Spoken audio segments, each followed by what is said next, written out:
talking about league rules a little bit. We're going to chat about that for everyone as well right now too. We're talking about player salary cap, what that includes, what it means. Let's talk some dollar bills, Lisa. Yeah, dollar bills. Excited to kind of break this down for everyone because we get a lot of questions, you and I, on Attacking Third, whether it's in the chat or on Twitter or in Apple Podcast reviews about this.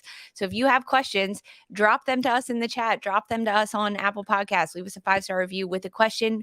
We get to answer them, especially when the league breaks it all down for us, because this is all about the numbers, right? So on the rosters between 22 and 26 players rosters for the 2023 season, there is a salary cap. There's a minimum salary for these teams, $1,975,000 for the salary minimum, and the salary cap 1,375,000 plus $600,000 in allocation money. And that allocation money can be carried over, right, from 2022.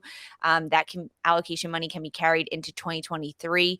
So this is a 25% increase from 2022 and what the league was doing. But allocation money, it's a little confusing for the people. Sandra, can you break it down for them, please?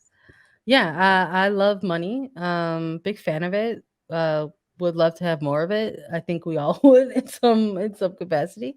But essentially, allocation money is, I guess, technically still a relatively new concept in NWSL because it was only introduced in 2019. And allocation money is essentially a financial credit. So teams can purchase within specific limits that are defined by the league every year, or they can acquire allocation money from another team through a transaction. So whether that's a sign and trade or general trade, and allocation money can be used to reduce the salary cap or impact of a player's salary, pay a transfer fee, a loan fee when they're acquiring a player outside of the league, or trade it to another team. So we heard a little bit about that in the offseason.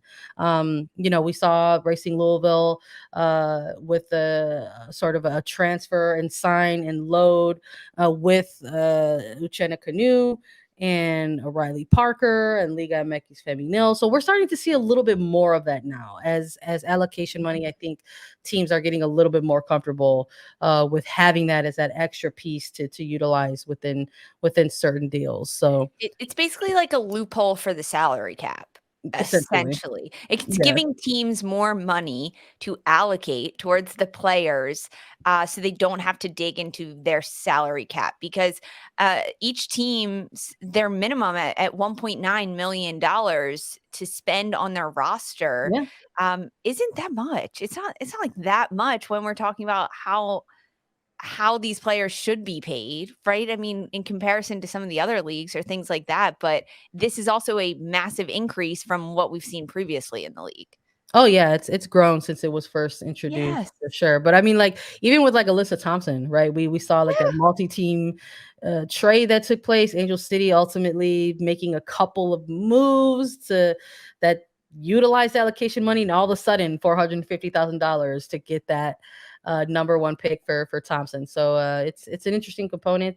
Always interested to see how it kind of evolves year to year. And it just 2019 doesn't feel that long ago, and yet this has changed pretty rapidly since its introduction.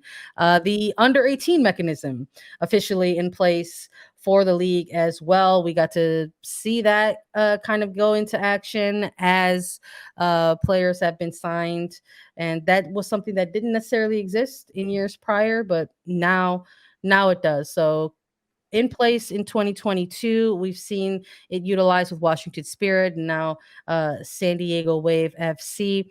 Important to note that within these historic signings, for whether it was Chloe Ricketts or Melanie Barcenas, that they are under 18 players, so they have to, have a contract within 30 days of being placed on the mechanism.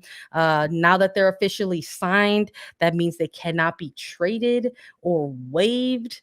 They cannot be selected in expansion draft processes, which is huge considering the league has expansion on the horizon. So we know Utah Royals is one one team. There's another potential team to be announced. Neither of those clubs can select any of these younger players, and any under 18 players have to stay with a parent or a legal guardian until they are 18.